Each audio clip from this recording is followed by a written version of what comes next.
नमस्कार दोस्तों, analyser app में आपका स्वागत है। अभिनंदन स्वीकार कीजिए। चलिए, आज हम पृथ्वी के पर्यायवाची शब्द पर डिस्कस करेंगे। इससे पहले के क्लास में दोस्तों हम पृथ्वी के पर्यायवाची को एक ट्रिक के माध्यम से, एक कंसेप्ट के माध्यम से डिस्कस कर चुके हैं। आज हम इसके बहुत सारे शब्द होते हैं, इसको कंसेप्ट के माध्यम से हम याद कर लेंगे ताकि पृथ्वी के सभी पर्यायवाची शब्द हमारे मुट्ठी में आ जाए। ठीक ना? चलिए समझते हैं। ये सारे शब्द तो आपको याद ही होंगे। जैसे पृथ्वी को भू कहते हैं, भू भू पृथ्वी को भू कहते हैं, और मही कहते हैं, मही धरा कहते हैं, धरणी कहते हैं क्योंकि धारण करते हैं हम सभी को, भूमि कहते हैं, और धरती कहते हैं, और धरित्री कहते हैं। ये सारे शब्द का कोई ट्रिक नहीं है। भूमि है, धरती है, धरणी है और धरित्री है, ये सब भूमि के, पृथ्वी के पर्यायवाची शब्द हैं। ये सारे याद होते हैं। अचला, अचला क्यों कहते हैं?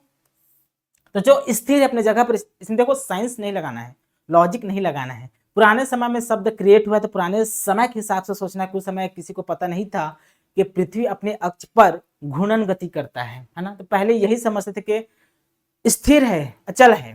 जैसे हम अभी भी जब खड़े हैं पृथ्वी पे तो हमको ये लगता है कि अचल है, स्थिर है ना। लेकिन साइंस कहता है कि ये अपने अक्ष पर घूर्णन गति करता है ना। लेकिन साइंस इसमें नहीं लगाना है, किसी प्रकार की लॉजिक नहीं लगाना है। शब्द की उत्पत्ति को मैं बता रहा हूं कि अचला। देखिए, कोई भी चीज ना स्थिर रहता है उसको अचल कहते हैं, अचल। क्योंकि पृथ्वी को हम अचल नहीं कह सकते। अचल पुल्लिंग शब्द है, तो अचल हम पर्वत को कहते हैं। अचल किसको बोलते हैं? पर्वत। पर्वत का पर्यायवाची शब्द अचल होता है।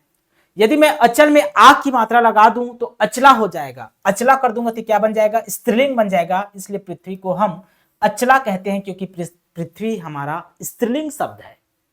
और अचला, अचल का स्त्रीलिंग अचला होता है, इसलिए पृथ्वी को अचला कहा जाता है। और अचल पर्वत को कहते हैं। राइट, समझ में आ गया होगा।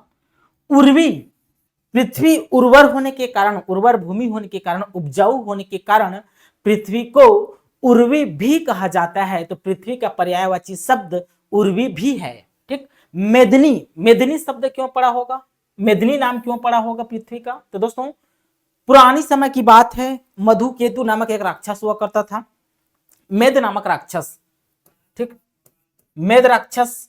मेद राक्षस को जब मारा गया तो इसका मेद मतलब होता है मांस, मांस होता है। मेद का मतलब क्या होता है? मांस।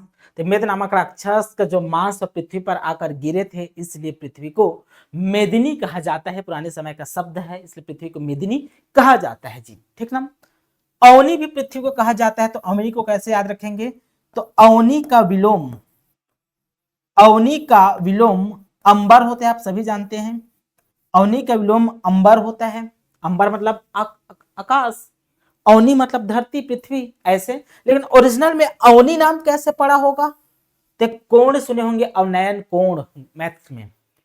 तो थोड़ा झुका है पृथ्वी, एक एक तिरछा झुका हुआ है, इसलिए पृथ्वी को अवनी कहा जाता है। झुकाव के कारण, पृथ्वी के झुकाव के कारण इसे अवनी कहा जाता है।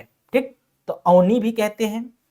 अवनी का विलोम अंबर होता है। ठीक। वसुंधरा, वसुमती और वसुधा, इन तीनों शब्द को कैसे याद करेंगे? इन तीनों शब्दों को याद करना है। वसुधा मतलब वास, सभी को अपने आप में शरण में बसाए हुए हैं। ठीक ना।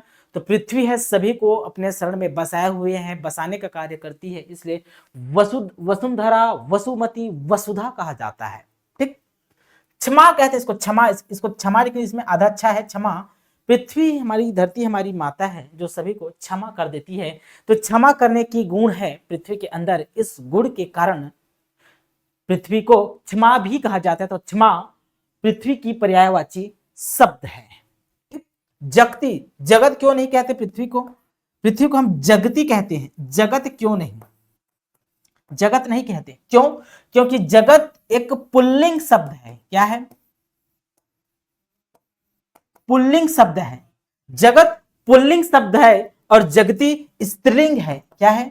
जगत का स्त्रीलिंग जगती, इसलिए पृथ्वी को हम जगती कहते हैं, जगत नहीं। जगत संसार को कहते हैं, विश्व को कहते हैं।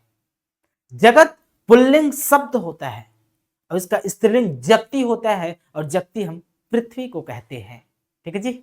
आशा करता हूं मेरे प्यारे बच्चों ये सारे पर्यायवाची शब्द आपके अच्छे से क्लियर हो गए होंगे। और क्षिति भी कहते हैं पृथ्वी को, क्योंकि तिरछा झुकने के कारण, झुकाव के कारण अवनी और क्षिति भी कहा जाता है पृथ्वी को। ठीक है, आशा करता हूँ आपको समझ में आया होगा, ये कंसेप्ट बहुत ही अच्छा।